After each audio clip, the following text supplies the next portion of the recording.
শুভ দুপুরবেলা। অশেষ ধন্যবাদ জানাচ্ছি আমাদের আলোকিত মানুষ হিসেবে এখানে উপস্থিত আছেন আমাদের পদ্মা। আপনার নামটা একটু বলবেন? আমার নাম জালাল উদ্দিন। জালাল ভাই, আপনার এই ব্যবসা প্রতিষ্ঠানটা আছে কত বছর হয়েছে? আজকে এখানে 3 বছর আমার ভিতরে ছিল, টাউনের ভিতরে দোকান। হ্যাঁ। আর এখানে আসছে 3 বছর। আর ওইখানে কয় বছর ছিলেন? ওখানে 1-1.5 বছর ছিল। সব কিছু মিলিয়ে প্রায় 6 বছর পার হয়ে গেল। জি, জি, জি। তো আমরা যদি জামাল ভাই সম্পর্কে যদি বলতে হয় তাহলে বলবো যে জামাল ভাই was not built in a day. Jamal ভাই একদিনে তৈরি হয়নি, হাঁটি পাপা করে কিন্তু আজকে 5 বছর পারি করে দিয়েছে। জামাল ভাই, বর্তমানে আপনার ব্যবসা বাণিজ্যের পরিস্থিতি কেমন যাচ্ছে এই কথাটা একটু চ্যানেলে তুলে ধরবেন। ব্যবসা বাণিজ্য বলছি যে মোটামুটি একটু খারাপ যাচ্ছে। যেহেতু অসহযোগ আন্দোলন চলছে। জি, মিলে কক্সবাজার হচ্ছে তো পর্যটন নিয়ে তো একটা শহর তো। আমরা মনে করেন ওই টমটম নিয়ে আসি, ব্যবসা বাণিজ্য যদি লোকজন না আসে এখানে ব্যবসা হয় না। Right, exactly. আমি আপনাকে ধন্যবাদ জ্ঞাপন করছি। আমি জানতে চাচ্ছি, যখন কারফিউ বা এখন হরতাল চলছে, বিভিন্ন প্রেক্ষাপট নিয়ে আপনারা কোনো হেজিটেশনের মধ্যে ছিলেন কিনা, বা আপনাদেরকে কেউ কোনো হয়রানি করেছে কিনা সেই জিনিসটা? না, আমাদেরকে হয়রানি করে নাই। প্লাস একটু কয়েকদিন বন্ধ ছিলাম দোকান। এখানে আপনাদের প্রোডাক্টগুলি কী কী আছে কথাগুলো একটু চ্যানেলে তুলে ধরবেন। প্রোডাক্ট হচ্ছে যে পুরাতন গাড়িগুলো আমরা কিনি, রিপেয়ারিং করি।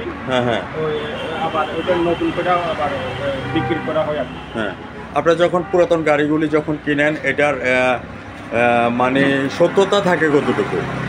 অনেক সময় দেখা যাচ্ছে চোরা করা মাল চলে আসে। মনে করো অনেক সময় তো ডকুমেন্ট নেই, আর মনে করো পরিচিত পাশের কেউ যদি বিক্রি করলে তখন ডকুমেন্ট নিতে হয় না। মনে করো তখন আমার পাশের গ্যারেজের যদি একটা গাড়ি বিক্রি করলে আমরা ওর বাড়ি চিনি, ওর চিনি, তখন না ওদের কাগজপত্রগুলি আপডেটেড আছে কিনা সেটা অবশ্যই স্ট্যাম্প নিয়ে না, আইডি কার্ড এগুলির ডকুমেন্টস আপনার কাছে আছে, একটু দেখাতে পারবেন?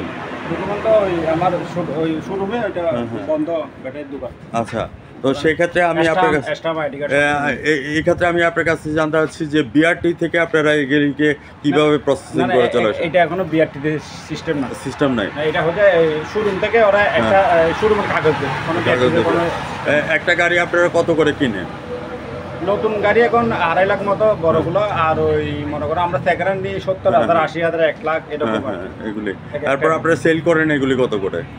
মনে করেন আমরা নতুন মালামাল দিয়া 1 লাখ, 1.5 লাখ বা 1,70,000 এরকম। আমি আপনার কাছে জানতে চাচ্ছি যে হঠাৎ করে যদি চোরাই মাল বা কোনো কিছু এসে যদি বিক্রি করে দেয়, এটার মানে প্রমাণপত্র তো আপনারা রাখেন? আমরা ডকুমেন্টপত্র নেই, তারপরে এরকম আমরা সিনিয়রগুলো আমরা নিই না, আছে মাঝে মধ্যে অনেক অফার দেয়। আচ্ছা, সেটার দিকে একটু খেয়াল রাখবেন, কেননা বর্তমান সরকার এবং আইনমন্ত্রী আনিস ইসলাম সাহেব অত্যন্ত মনে করেন যে এখন বিচক্ষণতার পরিচয় দিচ্ছে। এইগুলির কারণে মনে করেন করপোরেশনের কারণে কিন্তু অনেক হয়রানি হতে হয় মানুষের, মান সম্মানের ব্যাপার হয়ে দাঁড়ায়। তো সেই সুবাদে আপনাকে আমি ক্যাশ টাকা দিয়ে পুরো মাল কিনে নেব, আমার মানুষ টাকায় গেল, আমার সম্মানে গেল, সেটাই আর কি। তো সেই সুবাদে আমি আপনাকে ধন্যবাদ জ্ঞাপন করছি। আমরা সাংবাদিকরা সবসময় আপনাদের পাশে থাকবো।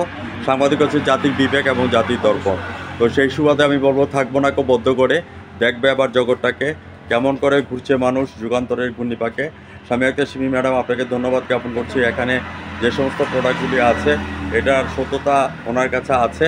তো আমি আপনাকে ধন্যবাদ জ্ঞাপন করছি। আজ রাত 9টা 15 আমাদের চ্যানেলের সঙ্গে থাকবেন। চ্যানেল 9 এবং জাতীয় পত্রিকা দৈনিক কাছে আলোকিত সকাল থেকে আমি কক্সবাজার জেলা প্রতিনিধি এবং ভ্রাম্যমাণ রিপোর্টার হিসাবে আপনার সঙ্গে আছি। ভালো থাকেন, সুস্থ থাকেন, ধন্যবাদ আপনাকে।